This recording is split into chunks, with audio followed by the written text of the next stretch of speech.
ਬਹੁਤ ਸਵਾਗਤ ਹੈ ਜੀ। ਸਾਡੇ ਨਾਲ ਅਮਰਜੀਤ ਸਿੰਘ ਕੰਵਰ ਮੌਜੂਦ ਨੇ ਬ੍ਰੌਡਵੇ ਇਮੀਗ੍ਰੇਸ਼ਨ ਸਰਵਿਸਿਜ਼ ਤੋਂ, ਔਰ ਸਾਡੇ ਨਾਲ ਅੱਜ ਬਹੁਤ ਇੰਪੋਰਟੈਂਟ ਜਾਣਕਾਰੀ ਸਾਂਝੀ ਕਰਨਗੇ ਕਿ 2026 ਦੇ ਵਿੱਚ ਕੈਨੇਡਾ ਕਿਸ ਤਰ੍ਹਾਂ ਦੇ ਰਾਹਤ, ਕਿਸ ਤਰ੍ਹਾਂ ਦੇ ਰਿਲੀਫ ਇੰਡੀਅਨ ਸਟੂਡੈਂਟਸ ਨੂੰ ਦੇ ਰਿਹਾ, ਭਾਵੇਂ ਉਹ ਪੀਆਰ ਦੇ ਪੁਆਇੰਟ ਆਫ ਵਿਊ ਤੋਂ ਹੋਵੇ, ਚਾਹੇ ਸਟੱਡੀ ਵੀਜ਼ਾ ਦੇ ਪੁਆਇੰਟ ਆਫ ਵਿਊ ਤੋਂ ਹੋਵੇ। सो सत श्रीकाल अमरजीत सिंह जी, मैं चाहूँगा कि पूरी क्लैरिटी दियो। कनाडा 2026 आते आते बहुत सारे बदलाव के साथ आ रहा है और बहुत सारी पॉजिटिव चीजों के साथ आ रहा है, बहुत सारी गुड न्यूज इसके साथ आ रहा है, जिसमें कुछ न्यूज मैंने आपसे लगातार शेयर की हैं। जैसे मास्टर्स के लिए प्रोसेस इजी कर दिया, पीआर जो पीएनपी कोटा था वो बढ़ा दिया स्टेट बोर्ड्स के लिए, और अब एक चीज आपके बेनिफिट की, कौन से प्रोफाइल्स जो हैं वो कनाडा में स्टडी वीजा हासिल कर सकते हैं और फिर आगे पीआर हासिल करने के लिए किस मेजर पॉइंट के ऊपर आपको काम करने की जरूरत पड़ेगी वहां जाने के बाद, जो स्टूडेंट्स ऑलरेडी वहां पे हैं।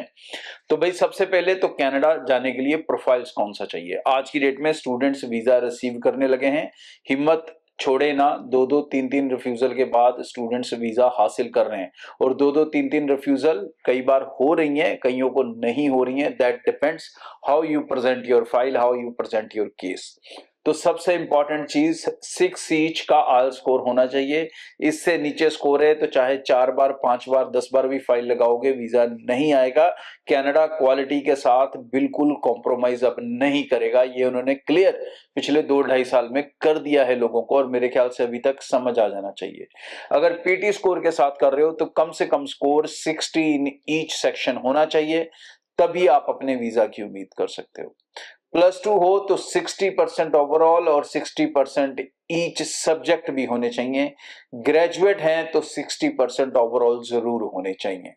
ये profiles minimum educational profile requirement है। इसके अलावा अगर बात करें फाइलिंग के पार्ट के ऊपर, तो वहां पर आपको 3-4 चीजें बहुत जरूरी करनी है। सबसे पहली 1 साल का फीस ट्रांसफर, 1 साल का जीआईसी और funds equivalent to second year fees, क्योंकि कोई भी कोर्स होगा वो 2 साल का ही होगा, क्योंकि जो वीजास आ रहे हैं ना दोस्तों, वो सिर्फ और सिर्फ मास्टर्स और बैचलर डिग्री प्रोग्राम्स के लिए आ रहे हैं। डिप्लोमास के अंदर सक्सेस रेट बिल्कुल ना के बराबर है। तो मैं बिल्कुल एडवाइस नहीं करता कि चाहे आप यूनिवर्सिटी जा रहे हो चाहे कॉलेज जा रहे हो, अगर डिप्लोमा प्रोग्राम में जा रहे हो तो refusal chances will be very high. So focus on master's degree, graduation programs and in university only, not in colleges। अगर आप वीजा हासिल करना चाहते हैं और वो भी पब्लिक यूनिवर्सिटीज को लेकर चलें तो आप ज्यादा सेफ साइड में भी रहेंगे। और वहां जाने के बाद अब ये चीजें यहां से वीजा लेने को लेके, जिसके अंदर 3 चीजें मैंने आपको बता दी। चौथी आपकी इनकम, फैमिली इनकम 12 से 15 लाख के ब्रैकेट में जरूर होनी चाहिए, उसके आईटीआर होने चाहिए, लेटेस्ट भी चलेगा। अब वहां पर जाने के बाद आपको किस चीज का ध्यान रखना है। अगर आप 2025 के लोगों पर ध्यान डालेंगे जिन्होंने पीआर लिया, मतलब जो टोटल नंबर ऑफ ड्रॉज आए उसमें से 40% पीआर ड्रॉज उन लोगों के लिए आए जिनके पास फ्रेंच लैंग्वेज है। ठीक है जी, वो क्या करते हैं, क्या पढ़ाई की है, क्या क्वालिफिकेशन है, ये सब मैटर नहीं करता उस कैटेगरी में। उस कैटेगरी में ये मैटर करता है कि आपको फ्रेंच आती है कि नहीं आती। तो भाई फ्रेंच को कनाडा ने कर दिया टॉप के ऊपर। तो आज की डेट में जो भी स्टूडेंट वहां जाने की सोच रहा है वो बिल्कुल जाए, बेफिक्र होकर जाए, लेकिन जाते ही अपनी पढ़ाई के साथ फ्रेंच सब्जेक्ट को ऑप्ट कर ले, ताकि वो फ्रेंच जो है वो पूरी तरह सीख जाए बाय द टाइम उसकी स्टडी खत्म हो, चाहे वो मास्टर्स खत्म करने जा रहा है और चाहे वो 3 साल की बैचलर्स खत्म करने जा रहा है। अगर आप फ्रेंच के साथ रेडी होंगे 3 साल 4 साल के बाद, 2 साल के बाद, जब आपके पीएसडब्ल्यू का टाइम आएगा, पीआर का टाइम आएगा, तो भाई वो आपको 100% मिलेगा, क्योंकि फ्रेंच के लिए जो कोटा है वो लगातार बढ़ा है इस साल, और अगले साल मतलब 2026 में भी इसके बढ़ने के पूरे चांसेस हैं। तो 40% टोटल पीआर का अगर फ्रेंच कैंडिडेट को जा रहा है तो आप सोच सकते हो कि ये कितना बड़ा नंबर है जो फ्रेंच सीखने से आपको मिल सकता है, जिसमें वीजा पॉसिबिलिटीज आपकी बहुत ज्यादा हो सकती हैं।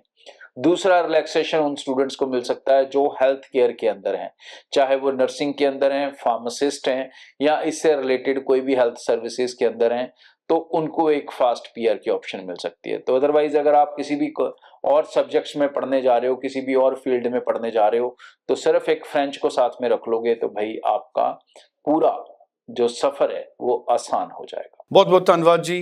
ਬ੍ਰੌਡਵੇ ਇਮੀਗ੍ਰੇਸ਼ਨ ਦੇ ਐਕਸਪਰਟ ਸਾਡੇ ਨਾਲ ਮੌਜੂਦ ਸੀ। ਸਕਰੀਨ ਦੇ ਉੱਪਰ ਨੰਬਰ ਹੈ 90238 90238।